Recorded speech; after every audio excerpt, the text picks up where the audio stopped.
안녕하십니까. 월간조선 박희석입니다. 네, 안녕하십니까. 월간조선 최우석입니다. 오늘은 월간조선 12호로 메인 기사입니다. 김정은의 유럽 자금 총책. 김명철입니까? 예, 맞습니다. 김명철에 대해서 한번 얘기를 해보도록 하겠습니다. 그러니까 2015년 5월에 한 일간지에서 김정은의 유럽 자금 총책이 김정은 비자금 4천억 원을 들고 이탈리아로 망명했다. 뭐 이런 기사를 한 일간지에서 보도를 했습니다. 요걸 좀 이제 자세하게 이 기사가 사실인지 자세하게 좀 추적을 해본 기사입니다. 이거는. 아니 근데 유럽 자금 총책이란 게 정확하게 뭐 어떤 역할을 얘기하는 겁니까? 그러니까 쉽게 말해서 이제 유럽에서 이제 비밀 계좌를 만들어 갖고 이제 김정은의 비자금을 관리를 하는 것이죠. 그런데 김정은 비자금만 관리하는 게 아니라 뭐 김정은이가 뭐 이탈리아제 명품 이런 걸 굉장히 좋아하지 않습니까? 마누라도 그렇고 이설주도. 근데 이제 유엔 제재 때문에 이런 명품이 뭐 이제 갈 수가 없는 거예요, 북한에.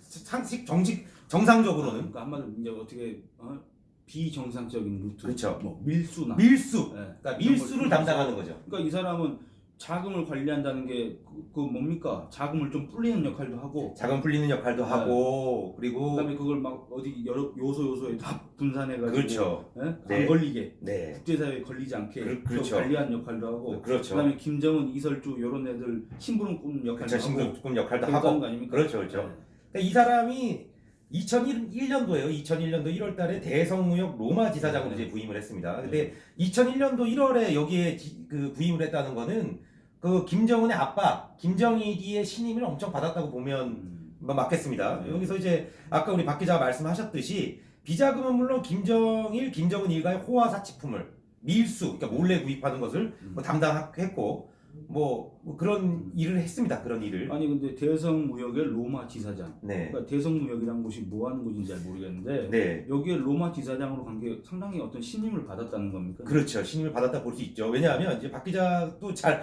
아는데 이제 질문하려고 이렇게 말하는 거겠지만 짜고 치는 겁니다. 대성무역이 유명하죠. 이제 북한 노동당 39호실의 핵심 기구입니다. 대성무역의 모체는 이제 무역성의 작은 부서, 이름도 없었는데 이 부서는 김정일의 지시에 따라서 우상화 대상건설에 필요한 물자, 선물, 1호 제품 구입을 맡아 수행하다가 노동당 39호실로 이제 배속이 됐습니다. 1호 제품이라는 거는 이제 얘네들 1호라고 부르더라고요. 소위 말해서 김호가. 그 김정일, 네. 김정은 이런 놈들. 그렇죠. 그런 놈들. 예, 김일성 이런 애들을 이제 1호라고 부르는데 그러니까 얘네들 사고 싶은 거 그거를 이제 쉽게 설명해서 1호 제품이라고 하는 거고. 뭐 아니 그러니까 이게 노동당 39호실 산하 기관이라는 거 아닙니까? 그렇죠. 맞습니다. 39호실은 이제 김정은, 지금은 그렇죠. 김정은의 어떤 비자금, 뭡니까?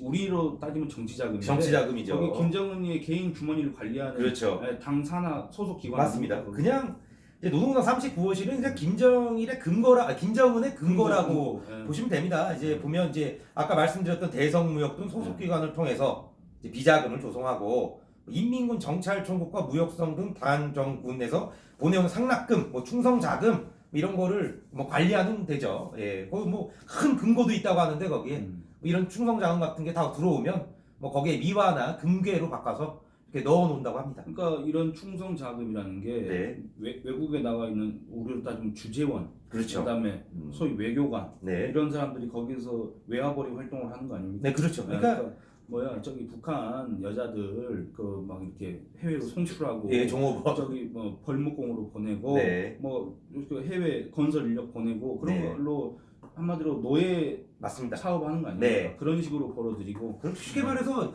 이제 벌목공은 확실한 건 아닌데 예를 들어 뭐 한 달에 50만 원을 번다.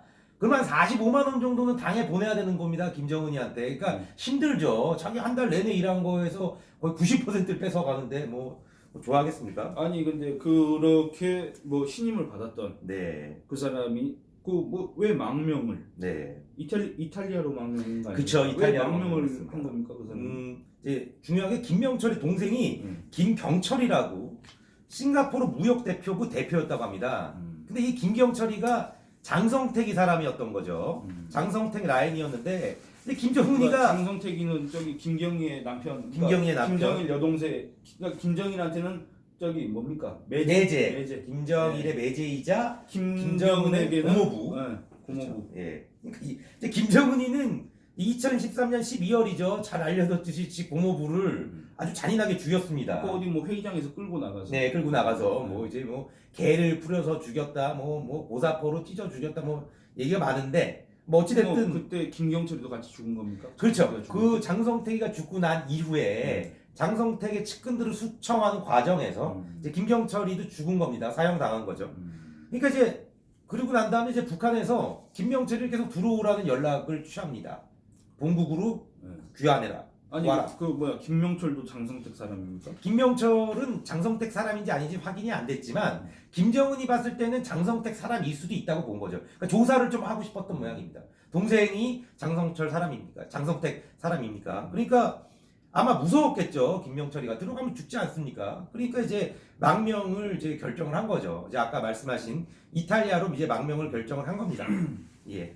아니 근데 물론 뭐 유럽에 로마에 있었으니까 이태리로 간 것도 그렇게 뭐 이상한 건 아니겠지만은 네. 통상적 뭐 예를 들어서 태영호 이런 사람 있지 않습니까? 네. 이런 사람은 이제 우리나라에 왔지 않습니까? 우리나라로 왔죠. 근데 이 사람은 왜 또 이태리로 간 겁니까? 이게 좀 황당하다고 할 수 있는 건데 원래 김명철이가 미국 CIA를 통해서 미국 망명을 시도를 했습니다. 이제 미국으로 하고 싶다고 한 거죠. 그런데 미국에서 망명을 불허했습니다. 오지 마라 너는 망명을 받아줄 수 왜 없다. 불허했습니까? 그러니까 요게 이제 당시에 박근혜 청와대 외교안보 관계자들을 좀 다수를 제가 취재를 해봤는데 박근혜 대통령은 소위 북한의 엘리트 탈북자들이 많이 우리나라로 넘어올수록 김정은 체제의 붕괴가 빨리 신속하게 붕괴될 거라고 이제 생각을 했던 모양이에요. 그래갖고 이제 그런 작전 같은 걸 많이 폈는데 이 박근혜 대통령이 이 김명철이를 우리나라로 이제 망명하기 위해서 굉장히 많은 노력을 했던 모양입니다. 정보기관 등을 동원을 해서 그거를 이제 근데 이 사람을 데리고 오려고 노력한 게 네 이 사람을 데리고 오면서 김정은이 비자금을 갖다가 축내를 하고 그렇죠. 그래서 경제적 타격을 입히려고 한 겁니까? 아니면 이 사람이 그만큼 핵심 정보를 많이 갖고 있어서 데리고 오려고 한 겁니까? 두 가지죠. 두 가지 답니다. 그러니까 쉽게 말해서 이 유엔 제재를 하고 싶어도 김정은의 비자금이 워낙 복잡하게 이제 세계 각곳에 숨겨져 있기 때문에 규제하기가 어렵지 않습니까? 제재를 가하기. 근데 얘를 만나서 몇 가지의 차명 계좌만 알게 되면 제재를 할 수 있었습니다. 제재를 할 수 있고 두 번째 김정은의 비자금을 관리할 수 있는 정도의 사람이면 어느 정도 북한의 정보를 뭐 태용호만큼은 아니지만 좀 어느 정도 많이 알고 있지 그래서 않을까라고. 두 사람이 좀 다루는 분야가 다를 것 같아서. 네, 그래도 분야가 달라도 어찌됐든 그 정보라는 게 북한 정보라는 게 우리가 북한에 가볼 수가 없으니까 고위 탈북자들의 증언에 의해서 북한을 판단하지 않습니까? 북한의 정보를 얻고 뭐 그런 측면에서 이 사람을 우리나라로 망명시키려고 했던 것 같습니다. 그래서 그거를 알고 있었기 때문에 미국이 망명 신청을 받아들이지 않았다. 그렇죠. 그러니까 미국이 좀 우리나라를 봐줬고 그때 당시에는 그러면 상당히 그 한미 관계가 좋았습니다. 그러면 지금 한미 관계가 거의 뭐 이제 조선일보나 언론을 보면 미국이 대한민국을 이제 토론이나 뭐 이런 협상에서 대하는 태도가 거의 북한처럼 대한다. 뭐 이런 비판도 많은데 그때는 안 그랬죠. 그래도. 예. 아니 근데 그렇게 해서 미국이 우리 박근혜 정부를 네. 배려해가지고 네. 김명철이 안 받아들였는데 네. 김명철이는 그럼 또 왜 한국으로 안 오고 그러니까요. 네? 왜 안 왔습니까? 이게? 미국 망명이 불허가 되니까 이제 김명철이가 이탈리아의 국정원이라고 볼 수 있습니다. 네. AISE를 통해서 이탈리아 망명을 하겠다고 했습니다. 근데 이제 뭐 이탈리아 입장에서도 망명을 안 받아들일 수 없어서 이제 받아들인 모양인데 아무래도 이제 김명철이는 국내로 이제 소위 말해서 망명을 했을 때 죽임을 당할 가능성이 좀 높다. 뭐 저기 황장엽 뭐 죽이라고 내려온 애들, 네, 뭐 그런 특수조 사람도 애들이나 있고. 네. 아니면 뭐 소위 뭐 여기서 좀 자생적인 종북 세력이나 그렇죠. 아니면 진짜 북한에서 그 뭡니까 이한영이 죽인 그렇죠. 것처럼 96년도에 그렇죠. 총사 죽였지 않습니까? 네. 그것처럼 죽을 수도 있다. 죽을 수도 있다. 혹시 이태리는 좀 안전한가 우리보다? 근데 이제 보니까 이탈리아가 유럽 국가 중에는 최초로 북한이랑 수교를 맺은 유럽이라고 하더라고요. 그걸 봤을 때 그리고 이제 얘가 이탈리아에 있으면서 뭐 밀수 이런 걸 굉장히 많이 했기 때문에 이탈리아에 뭐 아는 사람도 많을 거고 정보원도 많을 거고 뭐 이제 이탈리아를 우리나라보다 더 잘 알겠죠. 2001년부터 이제 로마 지사장으로 있었기 때문에 대성무역. 그래서 이탈리아를 선택한 게 아닌가 싶습니다. 아니 근데 이제 김명철이가 김정은 비자금 관리했다고 하는데 네. 뭐 어떤 식으로 관리를 해왔습니까? 뭐 이게 좀 약간 지금부터가 좀 네. 소위 말해서 이 기사에 좀 중요한 내용인데 이제 김명철이가 이제 망명하는 과정에서 우리 국정원 그리고 미국 CIA, 이탈리아의 AISE랑 이제 모두 이제 협업을 한 거죠. 공조를 한 거죠. 이제 공조를 하면서 이제 여러 정보를 공유를 했는데 이제 미국 CIA랑 AISE가 이제 김명철을 좀 조사한 모양입니다. 이제 이 조사를 해서 그 조사한 보고서를 이제 국정원한테도 공유를 했는데 이 보고서 내용을 보면 이제 김명철이는 차명 계좌를 이용한 돈 세탁의 달인이었다. 그러니까 이제 유럽의 많은 이제 중소은행들은 예금 유치만 이제 중요시한다고 하더라고요. 이 허점을 김명철이가 파고든 것 같은데 다양한 차명 계좌를 이제 관리하면서 외국인 명의로 다양한 다수의 차명 계좌를 개설을 해서 여기에 김정은의 비자금을 이제 분산 배치해서 이제 관리를 해왔던 것이죠. 뭐 그렇게 얘기를 한 모양입니다. 뭐 이제 그러면 돈은 도대체 어떻게 찾냐? 뭐 차명 예금주의 뭐 위임장을 변호사 하나한테 들고 가게 해서 뭐 이렇게 찾겠다. 그래서 이제 중국에 있는 다른 차명 계좌로 이 돈을 보내서 중국에서 다시 이제 북한 아니 35호실로 이렇게 뭐 소위 정권이 조직적으로 비자금 만들려고 하면은 그렇죠. 뭐 못 만들 이유가 없지 않습니까? 네, 못 만들 이유가 없죠. 다 차명 계좌 만들어서 외국인 다 돈 주고 사서 명의 사서 그렇죠. 외국 노숙자들 그렇죠.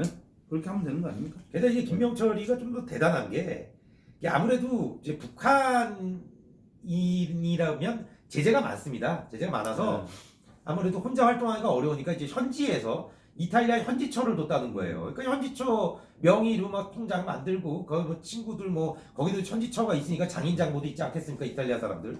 그렇게 쫙 이제 가족들 처가 식구들 동원해갖고 이렇게 잘 돈을 잘 포장을 해서 굴린 거죠. 근데 이제 예전에 보면 이제 김정일이의 통치 자금, 비자금이 한 40억 달러 규모다. 그리고 김정은도 그거를 그대로 물려받았는데 뭐 핵 미사일을 계속 쏴대고 막 뭐 지 막 먹고 막 이러면서 거의 뭐 20억 달러 내지 15억 달러 수준으로 고갈 중이었고 그것마저도 최근에는 대북 제재 탓에 거의 이제 바닥난 거 아니냐 이런 얘기가 있었는데 이 김명철이가 그때 당시에 주장했던 김정은의 비자금 규모는 어느 정도였습니까? 그러니까 이제 김명철이가 주장한 거에 따르면 한 2조 가까이 됐다. 그러니까 쉽게 말해서 20달러, 20억 달러. 그러니까 김정은과 그 가족의 유럽 국가 은행 비밀 계좌에 최소한 10억 달러가 있고 중국은행이 한 뭐 몇십억 달러가 있다고 하는데 몇십억은 아닐 거고요. 한 10억 달러라고 추정을 합니다. 그러면 합쳐보면 이제 20억 달러. 그러니까 유럽에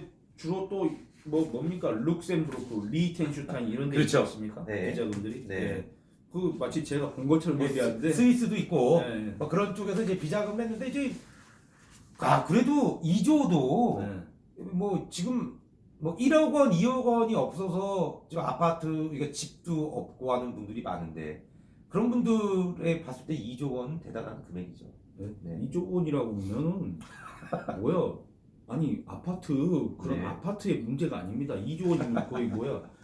한 지구를 갖다가 재개발할 수 있는 그렇죠. 그러니까 어마어마한. 그러니까 얘는 그러니까 문제는 뭐냐면 그 돈을 갖다가 무슨 오직 와인 마시고 샴페인 마시고 어디 뭐 송로버섯 들어간 뭐 마시고 또 지 부인 무슨 이태리 명품 뭐 레드 발렌티노 뭐 저기 뭐야 지한테 충성하라고 애들 벤츠 사주고 이런 데 쓰는 거 아닙니까? 그러니까 보니까 어디 언론 보도 보니까 이제 김정은이가 개를 키우는데 스위스산 뭐 개 사료가 엄청 비싸더라고요.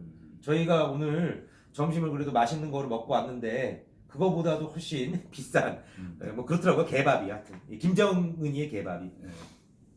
그래서 근데 소위 그 비자금 관리인이라고 하면은 망명을 했다. 튀었다. 튈 때 몸만 튀었습니까 이 사람이? 그러니까 돈도 갖고 튀지 않았어요? 돈을 갖고 튀었죠. 돈을 얼마나 갖고 갖고 튀었는데 뭐 과거에 일간지가 보도한 내용은 이제 4천억이었는데 제가 이제 계속 추적을 해보고 그 보고서를 분석한 결과 돈 액수는 솔직히 모릅니다. 정확하게 모르는데 고위 탈북자들 사이에서는 얘기가 나뉘어요. 실제 4천억을 갖고 튀었다 아니다. 무슨 4천억이 난 많아봐야 400억이다 막 이러는데 제가 제 개인적인 판단입니다. 한 2조 원을 김명철이가 다 관리한 건 아니에요. 당연히 어떻게 2조 원을 관리를 합니까? 근데 그 김명철이가 망명을 하고 난 이후에 북한은 이탈리아 외교부에 김명철의 소재 파악을 요청하는 공안을 끊임없이 보내고 편지죠. 암살조를 파견했습니다. 자본은 죽여라. 근데 그런 걸로 봤을 때는 뭐 물론 뭐 400억 갖고 가서 죽이겠지만 북한이 좀 더 많은 금액을 갖고 튄 게 아닌가. 4천만 원 갖고 와도 죽일 것 같은데. 4천만 원 갖고 가. 근데 이제 4천만 원을 갖고 가면 죽일 수가 없는 게 이제 투입하는 비용이 암살 쪽 투입 비용이 비용이 좀 더 이렇게 세고. 근데 만약에 한 4천억 가까이를 가지고 튄 게 맞다 김명철이가. 그러면 이제 김정은은 엄청난 타격을 입겠죠. 아까 박 기자도 얘기했지만 2조라 그러니까 이뭐 4천억이라는 돈이 그러니까 북한 대성공단이 가동될 때 북한이 1년 동안 남쪽에서 받은 돈이 9,600만 달러 약 1억 달러. 예. 우리 약 돈은 한 1,100억 정도. 1,100억 정도였음을 감안했을 때 그거 지금 없어서 난리치지 않습니까? 난리치죠. 김정은이가 난리치죠. 뭐 민족의 이익 앞에서는 뭐 어쩌고 저쩌고 하면서 하고 네. 금강산도 뭐 남조선 인민들의 금강산을 보고 싶어하는 열망에 부응해서 아무런 조건 없이 금강산 관광을 재개하겠다고 했는데 그거 지 돈 챙기려고 했는 건데 자기 돈 챙기려고 한 거죠. 그것도 한 1억 달러 정도 되지 않습니까? 그것도 1억 달러 정도 하죠. 그러니까 이게 4억 달러를 갖고 튀었다. 네. 뭐 어마어마한 겁니다. 김정은 입장에서는. 어마어마한 거죠. 뼈를 만약에 갈아마셔도 모자랄 판입니다. 그렇죠, 그렇죠. 만약에 4천억이라면, 근데 개인적으로는 4천억까지는 안 되고, 예, 뭐 이제 좀 한 많아야 한 1,000억 뭐 이러지 않을까? 아니 그 뭡니까 그 이태리 대사 북한 대사 그 누굽니까 이름 성길 조성길이 조성길 네. 조성길하고 뭐 연관이 있습니까? 이 사람 망명하고 조성길 망명. 이게 웃긴 게 이 김명철이가 망명을 하고 나서 사실상 김명철의 후임으로 온 게 조성길이더라고요. 근데 뭐 잘 아시겠지만 조성길이도 똑같이 이탈리아로 망명을 했어요. 예. 근데 이제 조성길이는 이제 돈을 갖고 쳤는지는 모르는 거죠. 하지만 조성길이가 김명철의 일을 이어받아서 거의 한 후임자나 다름없었기 때문에 조성길이도 그 혼자 그냥 맨손으로 도망치지는 않았을 겁니다. 그 도망치는 사람들이 뭐 저도 박 기자도 그렇고 이제 이런 취재를 하다 보면 돈을 많이 갖고 망명한 탈북자들을 가끔 보는데 몇몇 탈북자들은 돈이 너무 많아서 이제 우리가 상상하지 못하는 그런 그 정도로 이제 돈을 쓰면서 살죠. 네. 그래서 잘 살고 있습니까? 김명철이는 이태리에서 아마 이태리 쪽에 사는데 아마 조용한 동네를 줬다고 알고 있습니다. 지중해 어디 섬에서 살고 있겠네요. 네, 뭐 하여튼 바라보면서. 네, 한때 이제 탈북자들 사이에서 이 김명철이가 미국으로 망명을 했다. 이탈리아에 갔다가 미국에서 받아줬다 이런 얘기도 있는데 그거는 아닌 것 같고요. 이탈리아에 계속 살고 있는데 최소한 이 문재인 정부 때문에 가게가 많이들 어려워지지 않았습니까? 이런 그냥 소시민들보다는 훨씬 부유한 삶을 살 가능성이 높다. 이게 제 결론입니다. 뭐 오늘은 나날이 비자금 숨겨둔 비자금을 뜯긴 김정은에 대해서 한번 알아봤습니다. 네, 감사합니다. 감사합니다.